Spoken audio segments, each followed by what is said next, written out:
Okay student, आपण या लेक्चरमध्ये थर्मल इंजिनिअरिंग हा जो सब्जेक्ट आहे तर तुम्हाला आपण युनिट नंबर फर्स्ट आपण स्टार्ट करतोय. तुमचा युनिट नंबर फर्स्ट राहिला होता नवीन मुलांचा, तर तो आपण घेतोय. तर पहिल्यांदा आपण हा जो सब्जेक्ट आहे आपण जो सेकंड इयरमध्ये थर्ड सेमिस्टरमध्ये शिकत आहोत थर्मल इंजिनिअरिंग, त्याचा कोड आहे 22-30-37. आणि या सब्जेक्टसाठी जे लेक्चर्स असतील ते वीकली 3 लेक्चर असणार आहेत. आठवड्यात 3 लेक्चर असतील. प्रॅक्टिकल असेल हवर, त्यासाठी 2 हवर आहेत प्रॅक्टिकलचे आठवड्यामध्ये. त्यानंतर हे जे टोटल जे हवर्स आहेत एका आठवड्यात तुमचे किती 5 तास हा सब्जेक्ट शिकवला जाईल. त्यानंतर ह्याचा जो पेपर असेल थर्मल इंजिनिअरिंगचा जो थेरी पेपर असेल रिटर्न, तो 3 तासाचा असेल. आणि त्याची जी एंड सेमची जी एक्झाम असेल, ESC म्हणजे काय एंड सेम एक्झाम, त्यासाठी तुम्हाला 70 मार्काचा तो पेपर असेल. त्यापैकी मॅक्झिमम मार्क हे 70 असतील आणि मिनिमम मार्क तुम्हाला पासिंगसाठी किती मिळवायचे, 28 मार्क पडायचे आहेत. तसंच या सब्जेक्टसाठी थेरी PA आहे, तर थेरी PA हा 30 मार्कासाठी आहे. त्यामध्ये मिनिमम 0 मार्क पडले तरी चालतात. ओके, आणि असे जर आपण ऍडिशन केली 70 + 30 म्हणजे 100 मार्क. हे 100 मार्कापैकी तुम्हाला किती मार्क मिळणं गरजेचं आहे, 100 पैकी तुम्हाला 40 मार्काची बेरीज आली पाहिजे. समजताय? म्हणजे 40 मार्क तुम्हाला पडले पाहिजे. त्यानंतर हा जो सब्जेक्ट आहे याच्यामध्ये प्रॅक्टिकल देखील आहे. एक थेरी पार्ट येतो आणि प्रॅक्टिकल पार्ट. प्रॅक्टिकल पार्टमध्ये जी एंड सेम एक्झाम असेल प्रॅक्टिकलची ती इंटरनल असेल, इंटरनल एक्झाम असेल, तर ती इंटरनल एक्झामसाठी मॅक्झिमम मार्क आहेत 25 आणि मिनिमम त्यापैकी तुम्हाला 10 मार्क पडले पाहिजे पासिंगसाठी. तसंच जे टर्म वर्क आहे त्याला आपण थेरी PA म्हणतो, प्रोग्रेसिव्ह असेसमेंट. जर ती प्रॅक्टिकलच्या अंडर सुद्धा आहे PA, तो PA जो असेल PRPA तो असेल, त्यासाठी मॅक्झिमम मार्क असेल 25 आणि मिनिमम त्याला पासिंगसाठी तुम्हाला 10 मार्क मिळणं हे गरजेचं आहे. असं जर टोटल जर प्रॅक्टिकलचं आपण वेटेज जर केलं, मार्क काढले, तर प्रॅक्टिकल टोटल किती मार्क येते, हे 25 आणि हे 25 म्हणजे किती मार्क, 50 मार्क. आणि मिनिमम तुम्हाला किती पडले पाहिजे, इथे 10 आणि इथे 10 पडले पाहिजे, म्हणजे असे किती झाले 20, म्हणजे 50 पैकी मिनिमम तुम्हाला 10 मार्क मिळाले पाहिजे. ओके, समजलं? हे थर्मल इंजिनिअरिंग बद्दलची थोडीशी माहिती मी तुम्हाला सांगितली या ठिकाणी.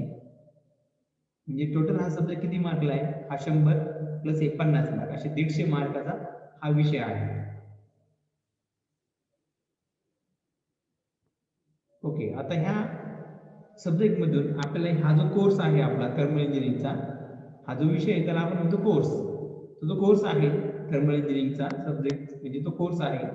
तो थर्मल इंजिनिअरिंग कोर्समध्ये आपल्याला काय काय आउटपुट्स मिळणार आहेत, आपल्याला त्यामधून काय शिकायचं आहे, एक्झॅक्टली तुम्हाला त्यामधून काय कोणती माहिती भेटणार आहे, ते असेल कोर्स आउटकम म्हणजे तुम्हाला तसं नॉलेज भेटणार आहे. तर पहिलं तुम्हाला भेटणार आहे, पहिल्या युनिटमधून तुम्हाला काय मिळेल, लॉ ऑफ थर्मोडायनामिक्स काय आहेत, ते वेगवेगळ्या डिव्हाइसला कसे अप्लाय करायचे, त्याचा अभ्यास हा पहिल्या युनिटमध्ये होईल. सेकंड युनिटमध्ये काय असेल, जे थर्मोडायनामिक आयडल गॅस आहे त्याचे जे लॉज असतील किंवा आयडल गॅससाठी, ते तुम्ही सेकंड युनिट आणि पहिल्या युनिटमध्ये देखील ते येणार आहे. हा बी पॉईंट समजते, ते आउटकम तुम्ही कोणत्या पहिल्या आणि दुसऱ्या युनिट मिळून ते शिकणार आहात. त्यानंतर थर्ड आउटकम आहे यूज रिलिव्हंट स्टीम बॉयलर. म्हणजे स्टीम बॉयलरचे वेगवेगळे टाईप्स जे आहेत ते स्टडी करायचे, त्यावरती वेगवेगळे लागणारे ॲक्सेसरी त्याचा अभ्यास तुम्हाला करायचा आहे. त्यानंतर नेक्स्ट पुढे जाऊन तुम्हाला जो युनिट नंबर 4 आहे त्यामुळे तुम्हाला नोझल आणि टर्बाईन त्याचा अभ्यास करायचा आहे. त्यानंतर त्याच्या पुढे जाऊन स्टीम कंडेन्सर काय आहे त्याचा तुम्हाला स्टडी करायचा आहे.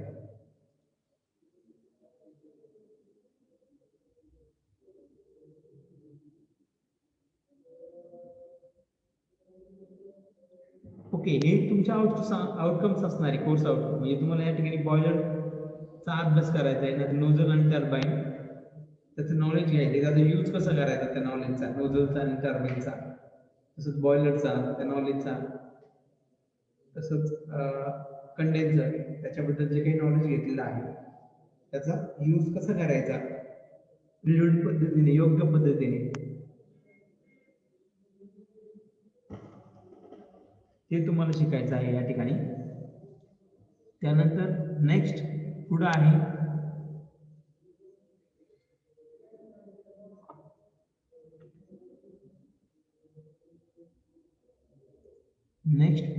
की आपले जे युनिट आहेत 1 2 3 4 5 6 आपल्याला टोटल 6 युनिट हे शिकायचं आहे. ओके, पहिलं युनिट आहे फंडामेंटल ऑफ थर्मोडायनामिक्स, त्याचे जे मार्क आहेत त्याला टोटल मार्क आहेत 8. दुसरा जो आहे आयडियल गॅस आणि आयडियल गॅस प्रोसेसेस, त्यासाठी टोटल मार्क्स आहेत 14. त्यानंतर स्टीम अँड स्टीम बॉयलर, त्यासाठी मार्क आहेत 14 मार्कला त्यावरती प्रश्न विचारले जातील. त्यानंतर स्टीम टर्बाईनवरती 16 मार्कचे प्रश्न विचारले जातील. स्टीम कंडेन्सरवरती 10 मार्काचे प्रश्न विचारले जातील. हीट ट्रान्सफर अँड हीट एक्सचेंजरवरती 8 मार्काचे प्रश्न तुम्हाला हे विचारले जातील. असे जे तुम्ही सगळ्या युनिटचे जे मार्क दिलेले आहेत त्याची जर बेरीज केली तर ती टोटल बेरीज होईल 70 मार्क. म्हणजे तुमचा जो थेरी पेपर होणार आहे 70 मार्काचा, त्या 70 मार्क पैकी कोणत्या युनिटला किती मार्क दिलेले आहेत ते या ठिकाणी मी तुम्हाला सांगितले.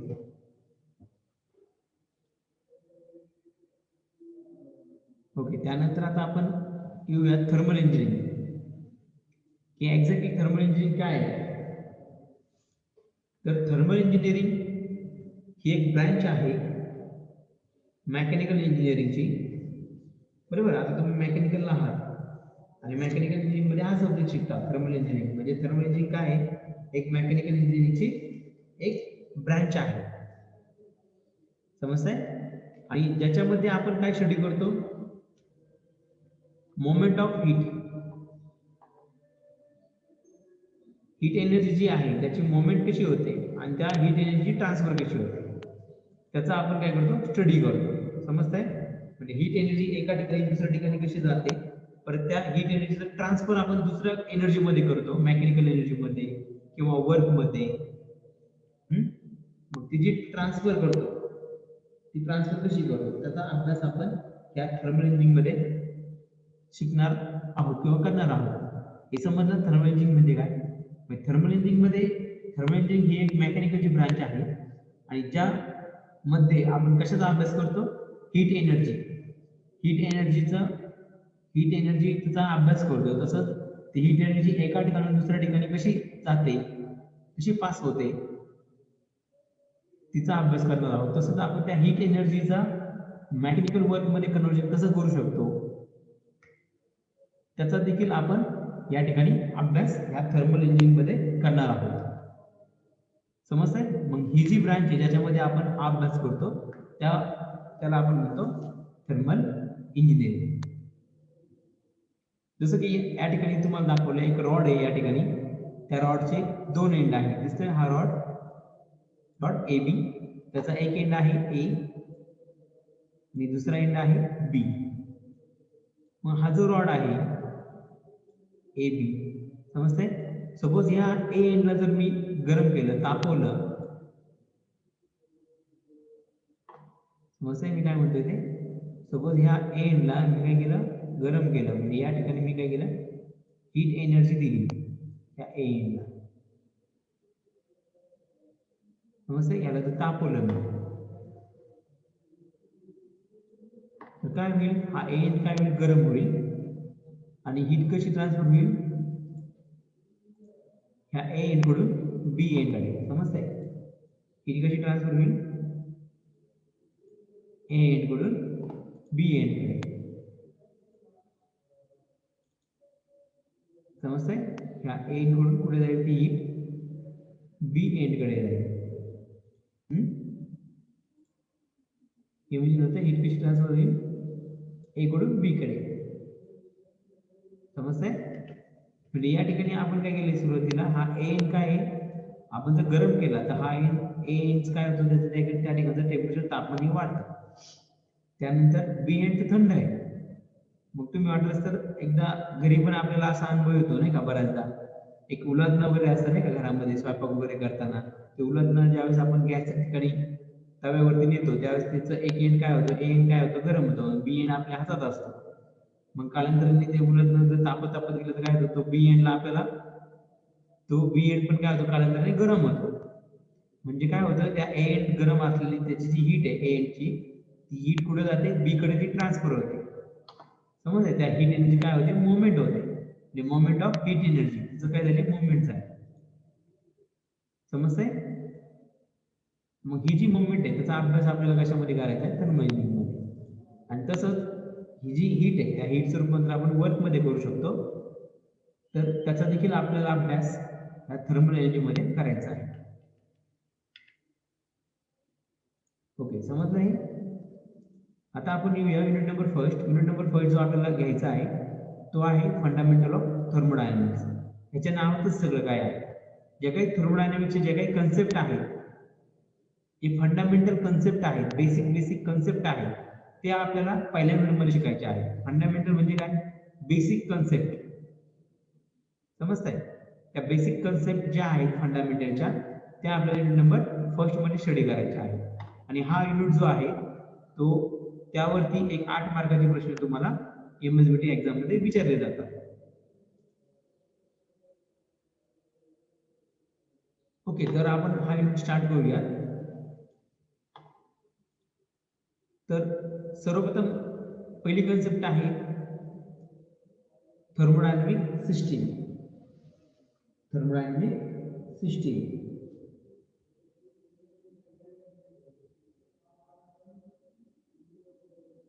Thermodynamic system. आता पहिलं युनिट आहे, यामध्ये आपल्याला काय स्टडी करायचं आहे, फंडामेंटल ऑफ थर्मोडायनामिक्स. आता परत तुमच्या मनात येईल की थर्मोडायनामिक्स एक्झॅक्टली काय आहे. तर थर्मोडायनामिक्स हे असं एक सायन्स आहे ज्याच्यामध्ये आपण स्टडी करतो कशाचा, इंटरॅक्शन और transmission of heat between the material, that is heat and work. म्हणजे ह्या थर्मोडायनामिक्स मध्ये आपण काय करतोय, थर्मोडायनामिक्स म्हणजे हे एक असं सायन्स आहे की ज्या सायन्स मध्ये आपण कशाचा अभ्यास करतो, हीट आणि वर्क, त्याचं जे कन्व्हर्जन आहे किंवा त्याचं जे इंटरॅक्शन आहे किंवा ट्रान्सफॉर्मेशन आहे त्या एनर्जीचा. समजताय? मग इथे पहा मी लिहितो एनर्जी, हीट आणि या ठिकाणी लिहितो मी वर्क. आता हे एक लक्षात ठेवा, हीट आणि वर्क हे दोन्ही पण काय आहे, एनर्जीचेच एक फॉर्म आहे, एनर्जीचं एक रूप आहे. समजताय? मग ती जी एनर्जी आहे ती हीटच्या फॉर्म मध्ये असेल, मग त्या हीटचं ट्रान्सफॉर्मेशन होतं वर्क मध्ये, किंवा वर्कचं काय होतं, ट्रान्सफॉर्मेशन होतं हीट मध्ये. मग हे जे ट्रान्सफॉर्मेशन किंवा इंटरॅक्शन आहे एनर्जीचं, समजतंय, एका एनर्जी मधून दुसऱ्या एनर्जी मध्ये इंटरॅक्शन होणे किंवा ट्रान्सफॉर्मेशन होणे, मग दॅट इज आपण काय म्हणतो, हीटचं आणि वर्कचं. त्या रिलेटेड जे काही ट्रान्सफॉर्मेशन आहे त्या सगळ्याचा अभ्यास आपण ज्या सायन्स मध्ये करतो किंवा ज्या सब्जेक्ट मध्ये करतो त्या सब्जेक्टला आपण म्हणतो थर्मोडायनामिक्स. समजलं? थर्मोडायनामिक्स काय आहे ते? Thermodynamics is the science which deals with the interaction और transformation of energy between the material. म्हणजे या ठिकाणी दोन मटेरियल असतील किंवा एकाच मटेरियलचे दोन एंड असतील, ए एंड आणि बी एंड, जसं मी मागाशी सांगितलं. एक एंड आहे ए आणि एक एंड आहे बी. म्हणजे ए एंडला सुद्धा काही मटेरियल असेल, बी एंडला सुद्धा काय असेल, मटेरियल असेल. मग त्या ठिकाणी इन बिटवीन दिस मटेरियल, त्या मटेरियल मध्ये काय होतंय, इंटरॅक्शन होतं एनर्जीचं. ओके, याच्या अगोदर जे मी सांगितलं तुम्हाला, बरोबर, याच्या अगोदर जे मी सांगितलं तुम्हाला, हा एंड आणि बी एंड या दोन्ही ठिकाणी काय मटेरियल आहे. मग त्या ठिकाणी दोन्ही मटेरियल मध्ये काय झालं, हीट एनर्जी काय झाली, एका मटेरियलकडून दुसऱ्या मटेरियलकडे गेली, म्हणजे त्या ठिकाणी ट्रान्सफॉर्मेशन झालं. मग त्या दोन मटेरियलमध्ये हीटचं किंवा एनर्जीचं जे काही ट्रान्सफॉर्मेशन होतं, आणि एनर्जीचं ट्रान्सफॉर्मेशन कशाच्या फॉर्म मध्ये झालं, हीट एनर्जीच्या फॉर्म मध्ये झालं. मग ते इंटरॅक्शन आहे हीट एनर्जी किंवा वर्कच्या फॉर्म मध्ये जे ट्रान्सफॉर्मेशन होतं त्या दोन इन बिटवीन मटेरियल, त्याचा जो अभ्यास आपण ज्या सायन्स मध्ये करतो त्याला आपण म्हणतो थर्मोडायनामिक्स. त्यानंतर नेक्स्ट पुढची कन्सेप्ट आहे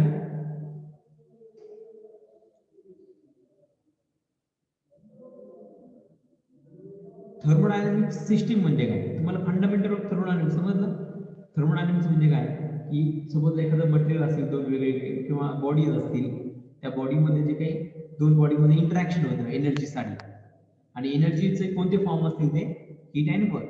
म्हणजे हीट अँड वर्क त्या दोन बॉडीमध्ये जे काही ट्रान्सफॉर्मेशन होतं दोन बॉडीमध्ये किंवा मटेरियलमध्ये हीट अँड वर्कचं ट्रान्सफॉर्मेशन किंवा इंटरॅक्शन होतं, मग त्याचा जो अभ्यास आपण ज्या सायन्समध्ये करतो त्याला म्हणतो आपण थर्मोडायनामिक्स. मग त्या थर्मोडायनामिक्सच्या ज्या बेसिक बेसिक कन्सेप्ट आहे ते आपल्याला फंडामेंटल कन्सेप्ट आहे त्या आपल्याला पहिल्या युनिटमध्ये स्टडी करायचे, त्यामुळे त्याचं नाव आहे फंडामेंटल ऑफ थर्मोडायनामिक्स. ओके, आता आपण थर्मोडायनामिक सिस्टीम म्हणजे काय ते आपण पाहूयात. Thermodynamic system. तर थर्मोडायनामिक सिस्टीम म्हणजे काय. थर्मोडायनामिक सिस्टीम म्हणजे काय असते, एक स्पेसिफाईड रिजन असतो. स्पेसिफाईड रिजन म्हणजे काय की एक मी रिजन सिलेक्ट केलेला आहे, या ठिकाणी दिसतंय, हा एक मी स्पेसिफाईड रिजन घेतलेला आहे की ज्या रिजन मध्ये त्या रिजन मध्ये मला काय करायचंय, ट्रान्सफर ऑफ एनर्जी और transfer of mass are to be study. समजतंय. म्हणजे हा जो रिजन घेतलेला आहे त्या रिजन मध्ये मला काय स्टडी करायचं आहे की त्या ठिकाणी एनर्जीची ट्रान्सफर होईल, तसंच मासची ट्रान्सफर किती होत आहे ते मला स्टडी करायचं आहे. कशाची transfer, mass transfer and energy transfer.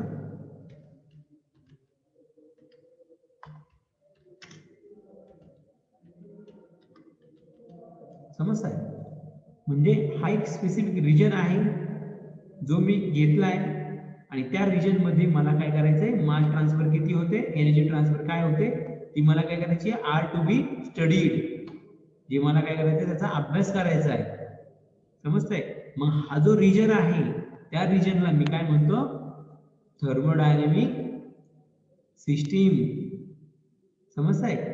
Thermodynamic system म्हणजे काय, असा एक स्पेसिफाईड रिजन. स्पेसिफाईड म्हणजे काय, एक मी ठरवलेला आहे तो. समजतंय. एक विशिष्ट असा, स्पेसिफाईड म्हणजे विशिष्ट असा एक रिजन आहे. रिजन म्हणजे काय, एक भाग. विशिष्ट असा एक भाग आहे ज्या भागामध्ये एनर्जी ट्रान्सफर म्हणजे हीट ट्रान्सफर किंवा हीट म्हणजे एनर्जी ट्रान्सफर, आणि त्या भागामध्ये मास ट्रान्सफर किती होत आहे ते मला अभ्यास करायचा आहे त्याचा. ओके, तो जो विशिष्ट असा, तो जो स्पेसिफाईड असा रिजन आहे त्या रिजनला मी काय म्हणतो, सिस्टीम. ओके, समजलं तुम्हाला सिस्टीम काय आहे ते. सिस्टीम म्हणजे एक स्पेसिफाईड रिजन. सोबत एखाद्या मुलाला वाटलं नाही मला या ठिकाणी दुसरी रिजन घ्यायचं आहे, सोबत एखाद्या मुलाने या ठिकाणचं रिजन घेतलं. समजतंय. ह्याच्या आतमधला जो काही रिजन आहे तो इमेजिन होत आहे, याच्या आतमधला मी काय घेतला, रिजन घेतला.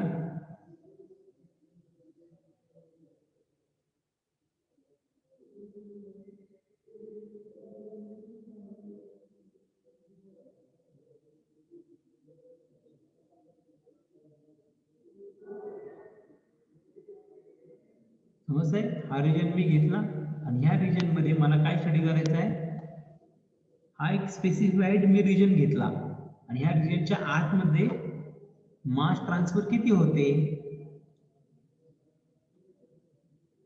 किंवा ह्या रिजनच्या आतमधून बाहेर किती जातो मास, किंवा बाहेरून आत किती येतं, म्हणजे ह्या बाउंड्रीच्या अक्रॉस मास किती ट्रान्सफर होतं. समजतंय. तसंच मला या ठिकाणी एनर्जी किती ट्रान्सफर होते, तसंच मास किती ट्रान्सफर होतं. समजतंय. हे मला काय करायचंय, अभ्यास करायचा आहे. हा जो स्पेसिफाईड रिजन मी घेतलेला आहे त्याला मी काय म्हणू शकतो, सिस्टम म्हणू शकतो. काय म्हणू शकतो, सिस्टीम. आणि त्याला आपण थर्मोडायनामिक सिस्टम देखील म्हणतो. लक्षात ठेवा काय, थर्मोडायनामिक सिस्टीम. यावरती फ्रिक्वेंटली तुम्हाला डेफिनेशन विचारले जाते. सिस्टीम काय आहे. System is a specific region where transfer of mass or transfer of energy are to be studied. That region is called as system. समजलं तुम्हाला?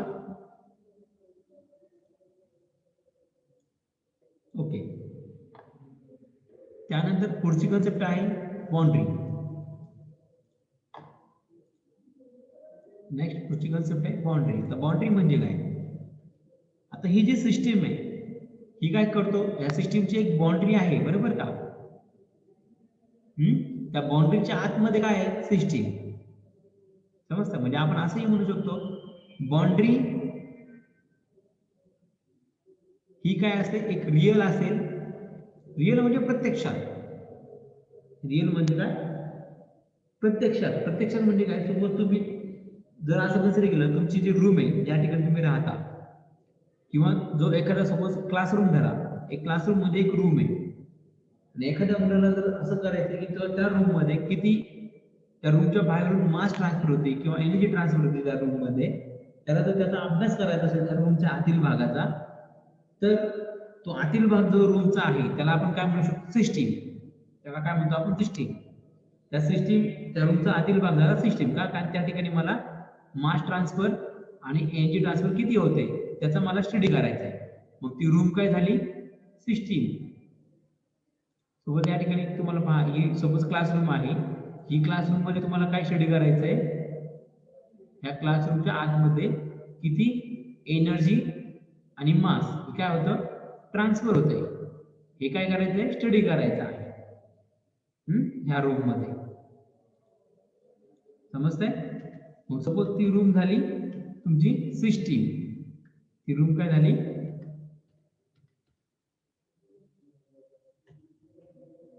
ती रूम झाली सिस्टीम.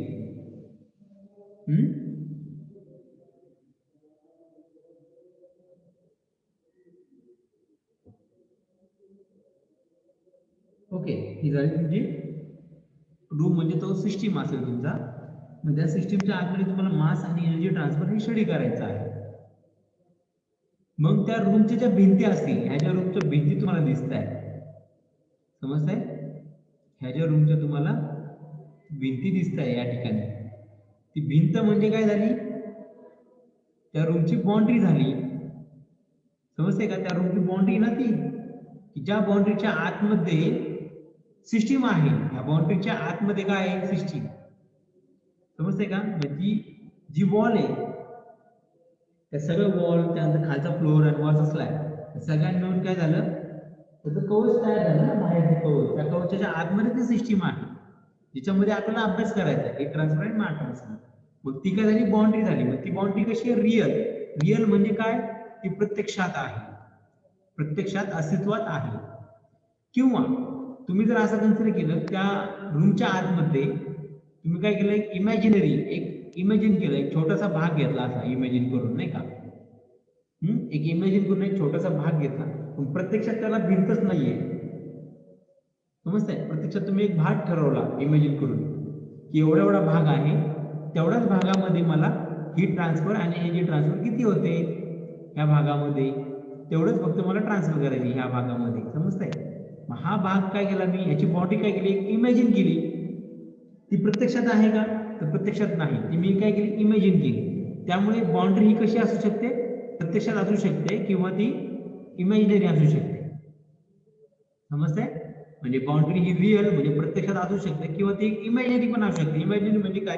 ते आपण एक इमॅजिन करायचंय की एवढा एवढा रिजन घेतला, मी इमॅजिन करतोय, तेवढा रिजनची मी बाउंड्री इमॅजिन करतोय. त्या बाउंड्रीच्या आतमध्ये सिस्टीम असेल, मग ती बाउंड्री आपण काय करतो? इमॅजिन करतो त्या भागाची. म्हणजे ती प्रत्यक्षात नसते, जशी भिंत प्रत्यक्षात आहे, पण त्याचा जो भाग आहे जो तुम्ही इमॅजिन केलाय, नाही का, म्हणजे रिजनचा, त्याची बाउंड्री इथे तर पाहिजे, इमॅजिन केली, प्रत्यक्षात ती नाहीये त्या ठिकाणी. मग ती जी काल्पनिक आहे, म्हणजे त्या ठिकाणी जी बाउंड्री आहे ती काय, कशी आहे? काल्पनिक, ती प्रत्यक्षात नाही. त्यामुळे त्याला आपण म्हणतो इमॅजिनरी. इमॅजिनरी म्हणजे काल्पनिक. म्हणजे बाउंड्री कशी असू शकते? ती रिअल देखील असू शकते किंवा ती काल्पनिक असू शकते, म्हणजे इमॅजिनरी असू शकते. ओके, समजतंय? आणि ती बाउंड्री काय करते? सेपरेट करते. Boundary separates. आता कशाला सेपरेट करते? Boundary separate the system from its surrounding. समजतंय? सपोज ह्या बाउंड्रीच्या आतमध्ये काय आहे, सिस्टीम आहे आणि ह्या सिस्टीमच्या बाहेरचा जो पार्ट आहे त्याला आपण काय म्हणतो, सराउंडिंग. सिस्टीमच्या बाहेर जे काय असेल सगळं त्याला आपण काय म्हणतो, सराउंडिंग.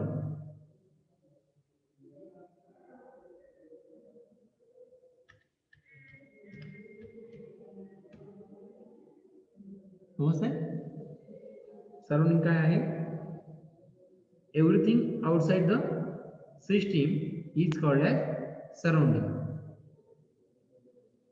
हे सर्व काही जे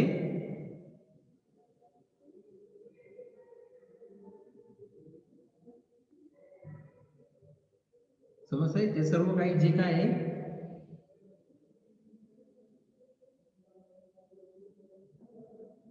ते सर्व काही जे सिस्टीमच्या बाहेर आहे, या सिस्टीमच्या बाहेर जे काही असणार आहे सगळ्या वस्तू, जे काही वस्तू असेल, म्हणजे तुम्ही जर रूम जर सिस्टीम घेतली त्या रूमच्या बाहेर जे काय असेल, समजतंय, ते सगळं कशात येईल, सराउंडिंग मध्ये. आणि त्या रूमच्या आतमध्ये काही सिस्टीम येईल, समजतंय, त्या रूमच्या बाहेर जेवढं काय असेल ते सराउंडिंग झालं. म्हणजे ती सराउंडिंग आणि सिस्टीम हे दोघं एकमेकांपासून सेपरेट आहे. कशाने सेपरेट केले? ते बाउंड्रीच्या साह्याने. दोघांमध्ये काय बाउंड्री आहे, म्हणजे सिस्टीम आणि सराउंडिंग हे एकमेकांपासून सेपरेट आहेत आणि ते सेपरेट कशाने केलेत? आपण बाउंड्रीने. समजतंय?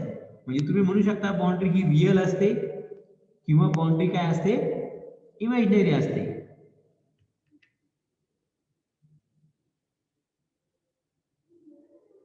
इमॅजिन होतंय बाउंड्री काय असेल, एकतर बाउंड्री ही रिअल असेल किंवा इमॅजिनरी असेल, and that boundary separate the system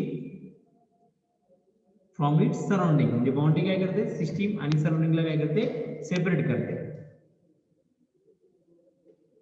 okay, हे समजलं बाउंड्री काय आहे. या ठिकाणी पहा, तुम्हाला बाउंड्री दाखवलंय. या बाउंड्रीच्या आतमध्ये सिस्टीम आहे आणि बाउंड्रीच्या बाहेर काय असेल, सराउंडिंग असेल. म्हणजे सराउंडिंग आणि सिस्टीम हे एकमेकांपासून काय आहे, दूर आहे. समजतंय?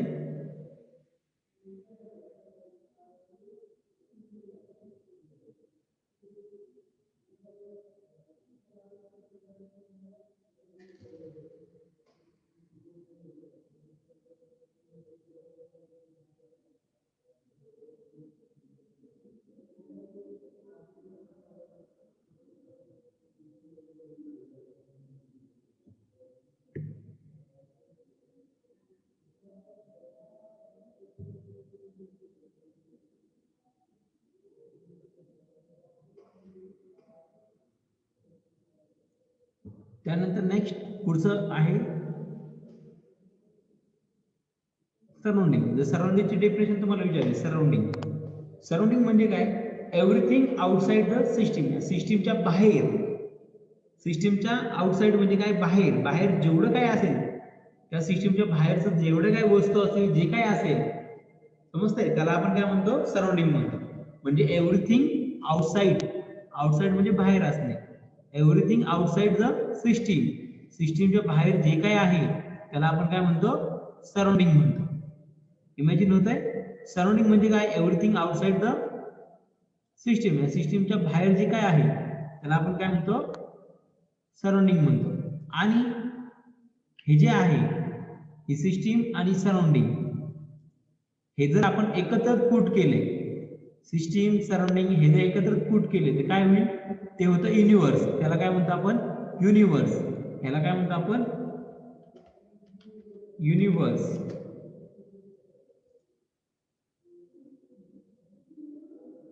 युनिव्हर्स समजतंय? युनिव्हर्स काय आहे ते, युनिव्हर्स म्हणजे काय, सिस्टीम आणि सराउंडिंग हे ज्यावेळेस आपण put together, this system and surrounding when put together, then togetherly they forms a universe. मग दोन्ही मिळून ते काय तयार होतं, युनिव्हर्स तयार होतं. जसं मी रूमचा एक्झाम्पल दिला, रूमच्या आतमध्ये काय आहे, सिस्टीम, रूमच्या बाहेर काय आहे, सराउंडिंग. म्हणजे रूमच्या बाहेर सराउंडिंग मध्ये सगळंच आलं, रूमच्या बाहेर सगळंच आहे. समजतंय? रूमच्या बाहेर अख्खं पूर्ण जो अर्थ आहे, पूर्ण पृथ्वी, रूम सोडून पूर्ण पृथ्वीवरच्या जेवढ्या वस्तू आहेत, समजले का, ते सर्व रूमच्या बाहेर आहेत. पृथ्वीवरच्या ज्या रूमच्या बाहेरच्या सर्व वस्तू ते सगळं सराउंडिंग मध्ये आलं. समजतंय का नाही? मग ती रूम आणि ते रूमच्या बाहेरचं सगळं, पृथ्वीवरचा जो सगळा भाग आहे त्या रूमच्या बाहेरचा, सर्व एकत्रित मिळून काय तयार होते, हे जग तयार झालं ना. जग म्हणजे काय, युनिवर्स. समजतं, इमेजिन होत आहे. युनिवर्स म्हणजे काय, ती सिस्टीम, ती रूम, आणि त्या रूमचा सगळा बाहेरचा सगळा परिसर, सगळा अखंड परिसर, मग तो त्याला आपण सराउंडिंग म्हणतो. ते सराउंडिंग आणि ती रूम, ते सर्व मिळून काय तयार झालं, जग तयार झालं. जग म्हणजे काय, युनिवर्स, त्याला आपण युनिवर्स म्हणतो. समजतंय? ओके. त्यानंतर नेक्स्ट पुढे आहे टाइप ऑफ सिस्टीम आपल्याला घ्यायचे. सिस्टीमचे टाइप्स. सिस्टीमचे किती टाइप्स आहेत, 3 टाइप्स आहेत. किती टाइप आहेत सिस्टीमचे, 3. एक आहे क्लोज सिस्टीम, दुसरी आहे ओपन सिस्टीम, तिसरी आहे आयसोलेटेड सिस्टीम.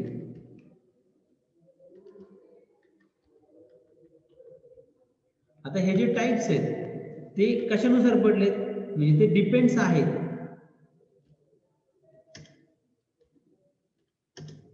कशानुसार पडले, ते ट्रान्सफर जे होत आहे कशाचं, आपण बघा सिस्टीम म्हणजे काय, सिस्टीम मध्ये काय होतं, आपल्याला transfer of energy and mass हे स्टडी करायचं आहे. म्हणजे ट्रान्सफर ऑफ एनर्जी,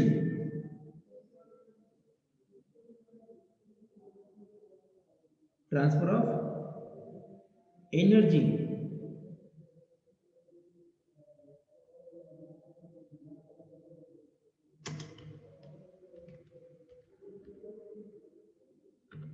तसंच ट्रान्सफर ऑफ मास. म्हणजे ट्रान्सफर ऑफ मास आहे किंवा ट्रान्सफर ऑफ एनर्जी आहे, समजतंय, ह्या डिपेंड्स. म्हणजे ट्रान्सफर ऑफ एनर्जी आणि मास हे जे सिस्टीम मध्ये घडतंय, मग ते ट्रान्सफर ऑफ मास आणि ट्रान्सफर ऑफ एनर्जी ह्या दोघांनुसार या सिस्टीमचे टोटल किती टाइप पडलेत, 3 टाइप पडलेत. Close system, open system, isolated system. आणि याचे सोपं आहे. आता जी आयसोलेटेड सिस्टीम आहे, त्या आयसोलेटेड सिस्टीम मध्ये एनर्जी पण ट्रान्सफर होत नाही आणि मास पण त्या ठिकाणी कसल्याही प्रकारचं ट्रान्सफर होत नाही. आयसोलेटेड सिस्टीम मध्ये कसल्याही प्रकारचं ट्रान्सफर हे होत नाही. समजतंय? म्हणजे आयसोलेटेड सिस्टीम मध्ये आपण काय म्हणू शकतो, सिस्टीम आणि सराउंडिंग या दोघांमध्ये कसल्याही प्रकारचं, म्हणजे there is no transfer of mass and there is no transfer of energy. समजतंय? अशी जी सिस्टीम आहे त्या सिस्टीमला आपण म्हणतो आयसोलेटेड सिस्टीम. आता ओपन सिस्टीम म्हणजे काय, त्याच्या नावातच आहे. ओपन म्हणजे ती ओपन आहे. ओपन म्हणजे काय, त्या ठिकाणी ट्रान्सफर होईल, कशाची, एनर्जीची देखील ट्रान्सफर होईल आणि त्या ठिकाणी मासची देखील काय होईल, ट्रान्सफर होईल. ते ओपन आहे ना. मग त्याच्या नावावरून तुम्हाला कळेल की ओपन सिस्टीम ही अशी सिस्टीम आहे की ज्या ठिकाणी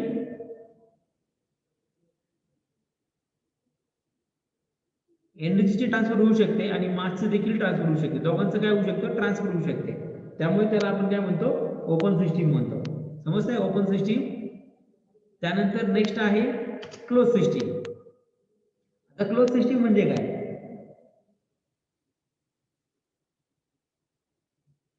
क्लोज सिस्टीम ही अशी सिस्टीम आहे की ज्या ठिकाणी फक्त काय होते, एनर्जी ट्रान्सफर होते, पण ती क्लोज आहे ना. क्लोज म्हणजे त्या ठिकाणी मासची ट्रान्सफर होत नाही. समजतंय, कळतंय? परत एकदा सांगतो मी, पहा. पहिली कोणती होती, आपण जर स्टडी करायला गेलो तर पहिली मी तुम्हाला सांगितली आयसोलेटेड सिस्टीम. आयसोलेटेड सिस्टीम म्हणजे काय, मग इथे ट्रान्सफर होती का,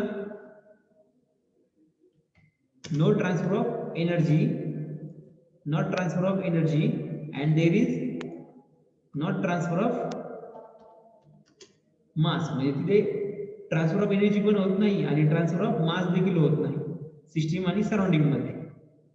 समजतंय, त्याला आपण म्हणतो आयसोलेटेड सिस्टीम. समजतंय, पहिली सिस्टीम. त्यानंतर दुसरी सिस्टीम आहे ओपन सिस्टीम. आता ओपन सिस्टीम मध्ये काय होते, दोन्ही पण ट्रान्सफर ऑफ एनर्जी पण घडणार त्या ठिकाणी आणि त्या ठिकाणी ट्रान्सफर ऑफ मास देखील घडणार सिस्टीम आणि सराउंडिंग मध्ये. त्या सिस्टीमला आपण म्हणतो ओपन सिस्टीम. समजलं? त्यानंतर आता क्लोज सिस्टीम.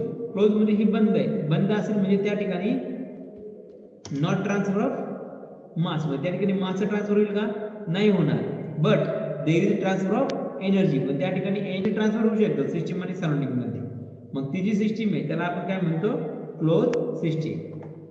समजलं? ओके, ह्या देखील डेफिनेशन फ्रिक्वेंटली विचारल्या जातात.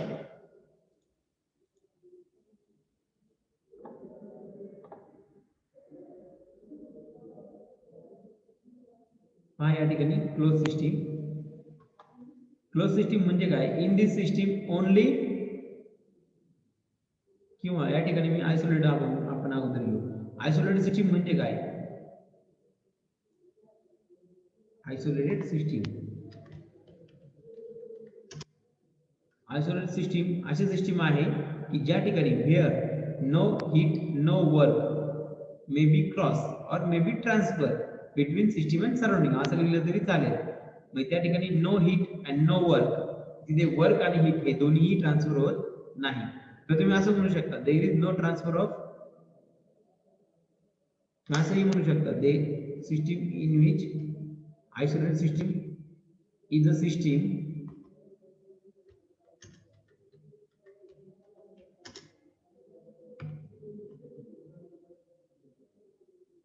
डेफिनेशन जर करायची म्हणली तुम्ही असं म्हणू शकता isolated system is a system in which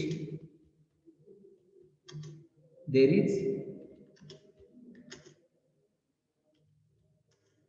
no transfer of mass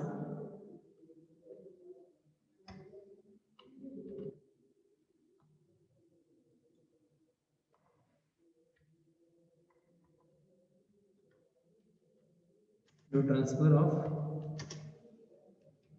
mass and